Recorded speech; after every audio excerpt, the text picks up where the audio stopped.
So this is a Commodore 64G. I'll explain what it is in a moment, but we'll just have a look at some of the stuff that makes this a little bit different from either a 64 Breadbin or a 64C. First up, the colour is closer to that of a 64C. It'd be even closer still if it hadn't yellowed as it has, so that may be something to look at in the future. It's Breadbin shaped, but it has the newer style keyboard with the graphics characters on top of the keycaps rather than on the front of the keycaps, and this was a cost reduction measure by Commodore heading into the late 80s. There are very few Commodore 64s that could genuinely be classed as rare, and the Commodore 64G is not one of the rare Commodore 64s. Whilst they're very uncommon in Australia, they sold reasonably well in their home market, which was Germany. In the late 80s, Commodore in Germany, they found that the 64C form factor was not as popular as they thought it was going to be, particularly with users that had the old piano overlays that you'd get for the Commodore. I forget what it's called, but there was like a special, I think it was called a Music Maker or something. I'll just grab a photo off the internet and stick it here. They fit great on the Breadbin, not so much on the 64C.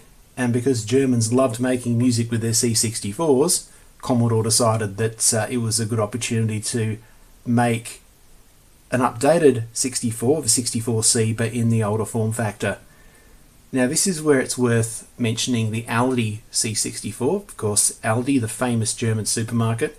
There was a special version of the Commodore 64 which is known as the Aldi 64 now, and it was made for only 1 year. That was 1987, and all of the Aldi 64s were made in the United States, oddly enough. This is definitely not an Aldi 64. The 64G was released after the Aldi 64 in 1988. Details as to when the 64G ceased seem a bit sketchy. I've seen some articles suggesting that the 64G lasted right up until the end of the Commodore 64's production run. I've read some suggesting that they finished up in around 1990. I guess that's something we'll never know because of Commodore's wonderful record keeping. This was the last of the Breadbins in the 64 range. Early 64Gs were made in Germany, and the later 64Gs were made in China. If you get one like this, which is actually made in Germany, and I'll show you right now. Ooh, there we go. It was made in West Germany, so that is definitely one of the early 64Gs. If you're wondering what that noise is, that's just my anti-static strap rubbing against the tripod. So yeah, you'll see why that could be useful later on, but I digress. Many 64Gs have a green power LED, but this one has a red power LED. And from what I've read, a few 64Gs, particularly German ones, came out of the factory with the red LED. Given that they were made from 1988 onwards, you can expect to find a shortboard in them. There was a rumour going around that the user port didn't put out 9 volts, but it turns out that was a crock of shit. Yarn Beta busted that ages ago. There'll be a link probably up in that box that goes up there. Shout out to Yarn. I guess my expectation with a 64G is to have a machine that has the benefits of the 64C insofar as the shortboard, bit more reliable, with the charm of the Breadbin. And I guess we'll see what happens. Now when I bought this, it was sold as parts or repair only. It powered up, but there was a bit of an issue with the character ROM.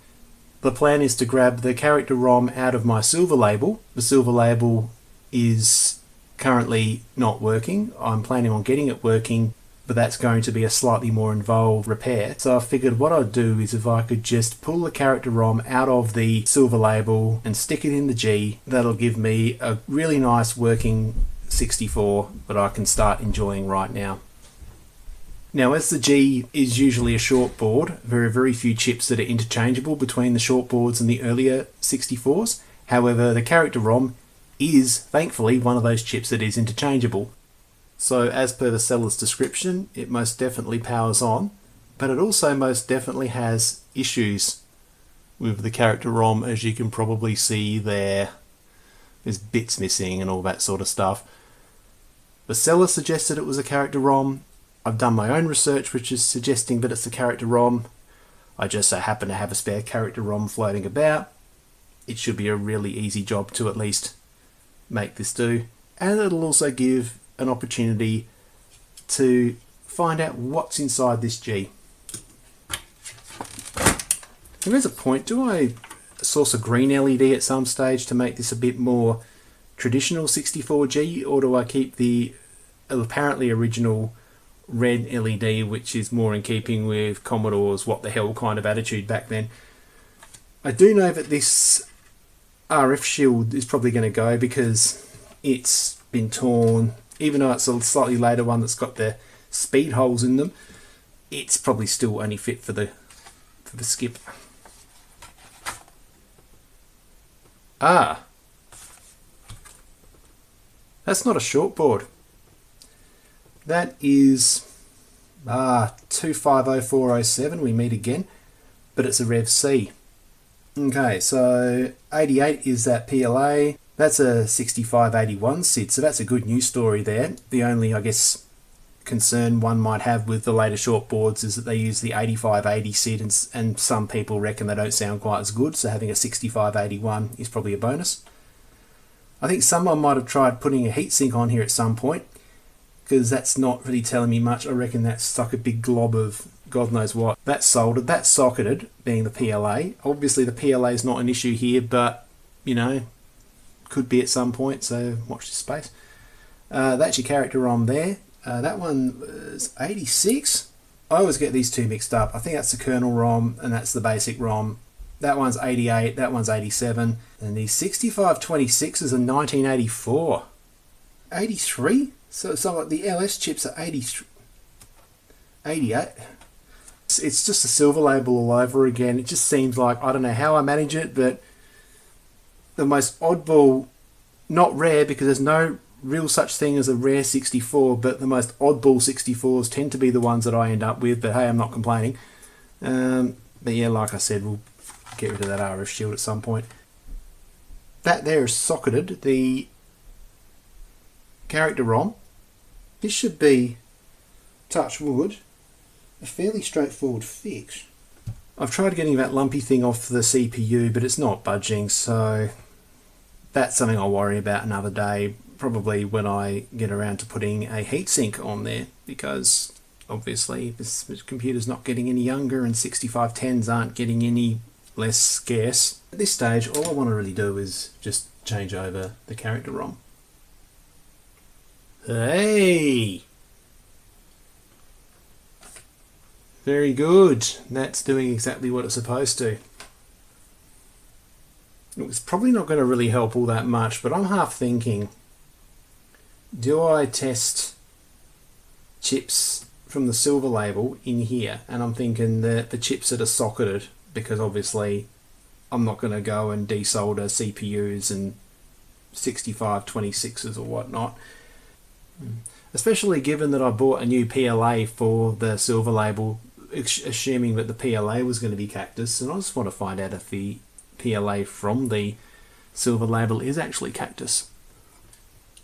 Okay, so that's the PLA from the silver label. What's it going to do? Place your bets now. I think I know what it's going to do.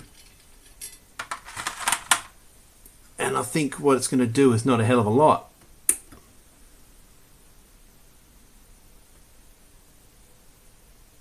Well, bugger me. The PLA actually frickin' works. So, we know that the silver label has a perfectly cromulent PLA. And that there is my Oz PLA. Right there, that's a replacement which I believe came from Melbourne console reproductions in Melbourne. I think that's where I bought it from. So Oz PLA, I'm guessing that's Australian for PLA, so that's a bit more Aussie there. I might just leave the Oz PLA in there for now, given that it's probably going to be more reliable than the usual original PLAs, but at least I know I've got two perfectly good working Commodore PLAs that I can try in my silver label, although the fact of the matter is this PLA, which was the original silver label one, works great. Silver label still has a black screen, so at least we can eliminate the PLA as a problem. There we go.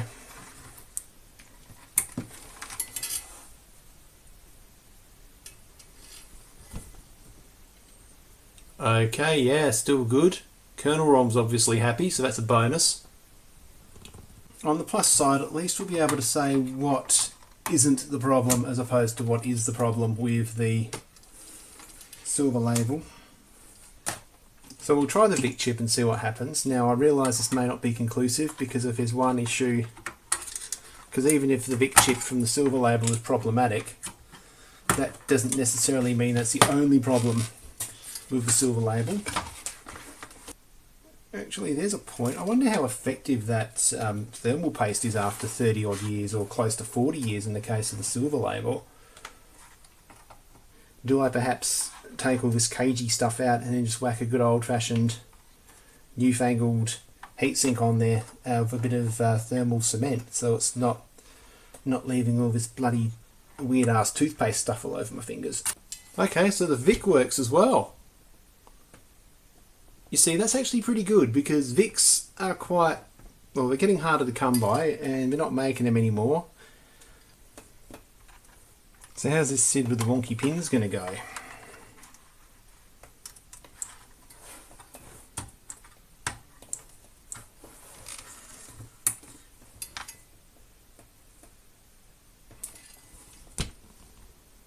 Well, that doesn't really tell us much other than the fact that it hasn't rejected the SID, so that's a result of sorts.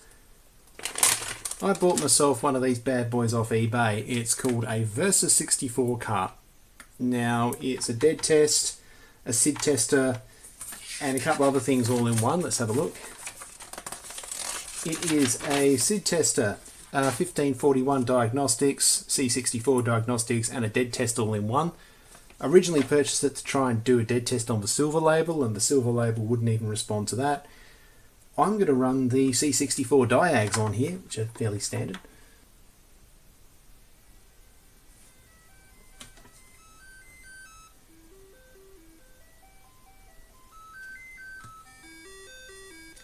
That's a result.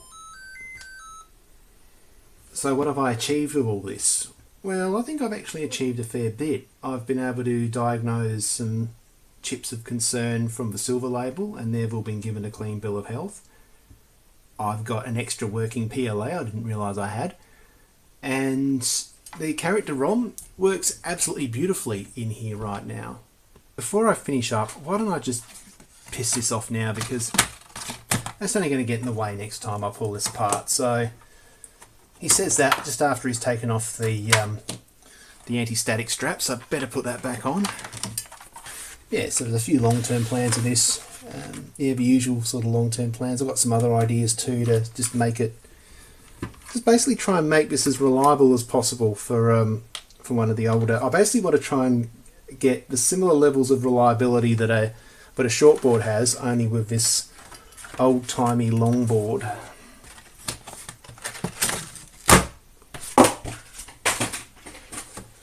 Okay, oh, it gets better. 7th of June 1989 is when this was made, by the looks of things. I tell you what, this is an enigma wrapped in a riddle. But, you know, it's an oddball, it's a bit different, it works most of the time, and it's kind of cool, so yeah, look, I find it relatable. Yeah, so yeah, I think the G-Bang is going to be a very welcome long-term addition to the Oz Retro Comp family. But yeah, let me know what you think in the comments, just with my observations about this machine, about Commodore in general, and about the 64G. Like I said, I reckon this is the freaking coolest thing I've ever seen. I know that it's, like I said, I know this. I was meant to be doing Australian computing stuff, but hey, I'm in Australia and this is a bit weird. But yeah, I'll just put this back together. And until next time, see you later.